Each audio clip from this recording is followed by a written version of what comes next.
రవీందర్, రాష్ట్రంలో ఇన్ని జరుగుతున్నా రోజు ఇన్ని జరుగుతున్నా రాష్ట్ర ప్రభుత్వం అయితే ఎంతసేపటికి రాజకీయ విమర్శలు లేకపోతే దాడులు ఇలాంటి వాటి మీదే ఇంట్రెస్ట్ చూపిస్తుంది తప్ప ప్రజల సమస్యలపైన అంటే వాటిని తీరుద్దాము అన్న అవగాహన అయితే లేదు, ప్రజల కష్టాలను అయితే తీర్చట్లేదు. దీన్ని ఎలా చూడాలి?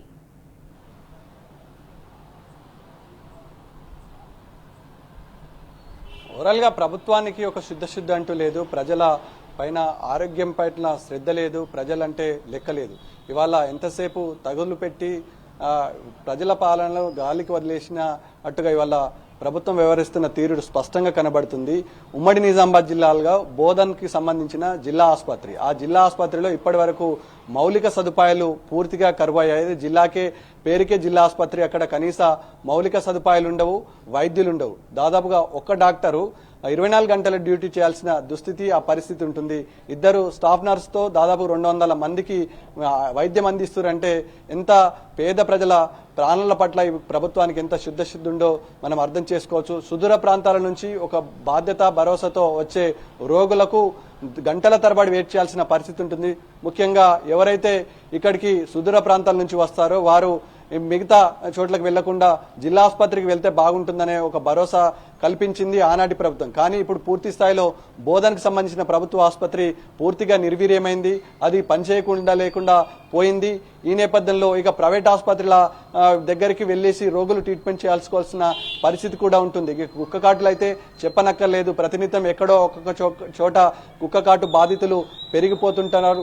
500లకు పైగా మంది ప్రతినిత్యం కుక్కకాటుకు సంబంధించిన మెడిసిన్ ఉంటారు. ఆ కుక్కకాటు మెడిసిన్స్ కూడా దొరకడం కోసం పైరవీలు చేసుకోవాల్సిన పరిస్థితి, ముందుగా క్యూ లైన్లో ఉండాల్సిన పరిస్థితి. ఇక సీజనల్ వ్యాధుల విషయానికి వస్తే సీజనల్ వ్యాధులు ప్రస్తుతం డెంగ్యూ, మలేరియా, టైఫాయిడ్ వంటి వ్యాధుల బారిన పడ్డటువంటి పేదలు, అదేవిధంగా మధ్యతరగతి కుటుంబాలు, అదేవిధంగా చిన్నారుల పరిస్థితి అత్యంత దారుణం. కామారెడ్డి జిల్లా కేంద్రానికి సంబంధించిన సమీపంలో ఉన్నటువంటి అడ్లూరెల్లారెడ్డి, అటు ప్రాంతంలో ఉన్నటువంటి సదాశివనగర్ మండల కేంద్రంలో ఉన్నటువంటి భూంపల్లిలో డెంగ్యూ వ్యాధి బారిన పడి 3 చిన్నారుల మృత్యు వార్త పడితే ఇప్పటి వరకు ఆ వ్యాధి నిర్ధారణ డెంగ్యూతో చనిపోయారా, మలేరియాతో చనిపోయారా అనే విషయం ప్రభుత్వం ఒక క్లారిటీ అయినా స్పష్టత అయినా సమాధానం చెప్పలే. పైగా క్షేత్రస్థాయిలో హైదరాబాద్ నుంచి డిఎంఎడ్హెచ్ఓ అధికారులు ఒక ప్రకటన విడుదల చేస్తారు, ఇది డెంగ్యూతో చనిపోయినంటారు. జిల్లా స్థాయిలో ఇక్కడ అలాంటి కేసులు ఏమి నమోదు కావాలి అంటారు. అంతే వైద్య ఆరోగ్య శాఖ డిఎంఈకి ఇక్కడ ఉన్నటువంటి డిఎంఈహెచ్ఓకు సమన్వయం లోపం స్పష్టంగా కనపడుతుంది. ఇక మందుల కొరత, ప్రధానంగా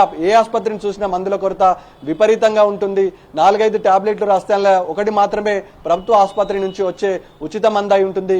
మిగతా 3 నుంచి 4 మందులు ఖచ్చితంగా అపోలోను గానో మెడిసిటీ గానో ఇతర మెడికల్లో తీసుకోవాల్సిన పరిస్థితి ఏర్పడిందంటే ఇవాళ వైద్యం పూర్తి స్థాయిలో గాడి తప్పింది, వైద్య విధాన పరిషత్ పూర్తి స్థాయిలో నిర్వీర్యమైంది. ఇక రోగులకు ప్రధానంగా వైద్యం అందించడానికి ప్రభుత్వం కూడా చేతులెత్తినట్టుగా స్పష్టంగా కనబడుతుంది. వైద్యులుంటే మందులుండవు, మందులుంటే వైద్యులుండవు. ఇక మిగతా టెస్టుల విషయానికి వస్తే పక్క హాస్పిటల్లో టెస్ట్ చేసుకోవాల్సిన పరిస్థితి, పేద మధ్య తరగతి కుటుంబాలకు చెందిన వారు అటు ప్రైవేట్ ఆసుపత్రిని ఆశ్రయించాల్సిన దుస్థితి ప్రస్తుతం అయితే కనబడుతుంది. అటు జిల్లా ప్రధాన ఆసుపత్రితో పాటు ప్రధానంగా 100 పడకల ఆసుపత్రులు ఉమ్మడి నిజామాబాద్ జిల్లాలో 6 ఉన్నాయి. 6 కూడా పూర్తి స్థాయిలో నిర్వీర్యమైంది. అటు 2 మెడికల్ కాలేజీలు ఉన్నాయి. ఒక కామారెడ్డి జిల్లాకు సంబంధించిన మెడికల్ కాలేజ్, నిజామాబాద్ జిల్లా కేంద్రానికి సంబంధించిన మెడికల్ కాలేజ్. సీట్లు అయితే భర్తీ ఉన్నారు. ప్రొఫెసర్లు నియమించడంలో మొన్న ఈ మధ్య కాలంలో 300 మంది ప్రొఫెసర్లు నియమిస్తామని చెప్పింది. కానీ ఆ ఆచరణ ఇప్పుడు కార్యరూపం దాల్చలేడు. విద్యార్థులకు విద్యాబోధన జరగడం లేదు, పేదలకు వైద్య సదుపాయం అందడం లేదు.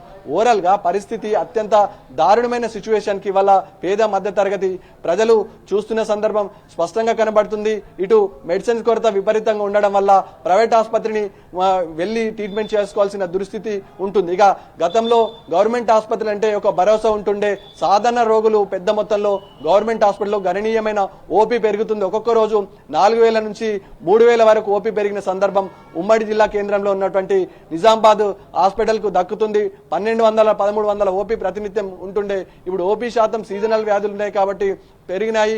గతంలో ఇలాంటి పరిస్థితి ఉండేది కాదు. సుదూర ప్రాంతాల నుంచి మహారాష్ట్ర, కర్ణాటక నుంచి తెలంగాణ రాష్ట్రం అందించే వైద్యం పట్ల ప్రజలకు ఒక నమ్మకం, ఒక భరోసా ఉండే పరిస్థితి ఉంటుండే. కానీ ఇప్పుడు ఈ ప్రాంత ప్రజలకే నమ్మకం, భరోసా పూర్తి స్థాయిలో కోల్పోయింది. ఇక పక్క రాష్ట్ర ప్రజలు వచ్చి చూపించుకోవాల్సిన పరిస్థితి కూడా లేకుండా పోయింది. ఇక నార్మల్ డెలివరీల శాతం గతంలో గణనీయంగా పెరుగుతుండే.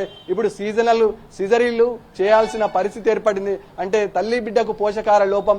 ఈ కేసీఆర్ కిట్ కిట్టు పూర్తి స్థాయిలో నిర్వీర్యమైంది. అంటే బాలింతలకు పౌష్టికాహార విలువలతో కూడినటువంటి గతంలో సదుపాయం కల్పించేవారు. ఆ కేసీఆర్ కిట్లో అవి కనబడుతుండే. ఇప్పుడు పూర్తి స్థాయిలో కేసీఆర్ కిట్ అనే పేరు లేకుండానే పోయింది.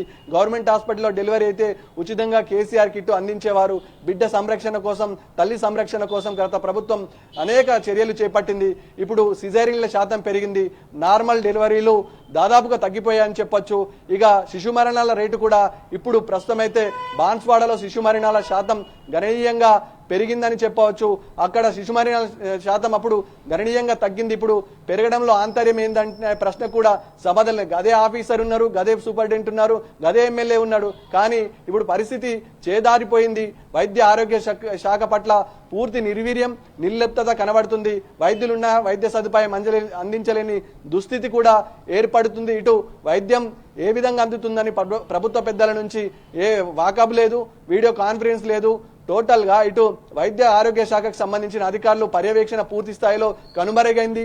వైద్యులే చెప్తున్నారు గతంలో ఇలాంటి పరిస్థితి ఉండే. వైద్య ఆరోగ్య శాఖ మంత్రిగా హరీష్ రావు కొనసాగిన సమయంలో ప్రతినిత్యం వైద్యులను అప్రమత్తం చేసేవారు. ప్రధానంగా సీజనల్ వ్యాధి పట్ల దృష్టి సారించేవారు.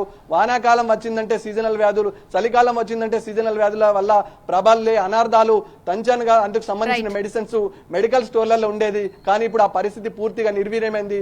ఏజెన్సీలు పనిచేస్తలేవు అని వైద్యులు నిర్మోహమాటంగా చెప్పిన సందర్భం ఉమ్మడి నిజామాబాద్ జిల్లాలో స్పష్టంగా కనబడుతుంది. సింధూరా.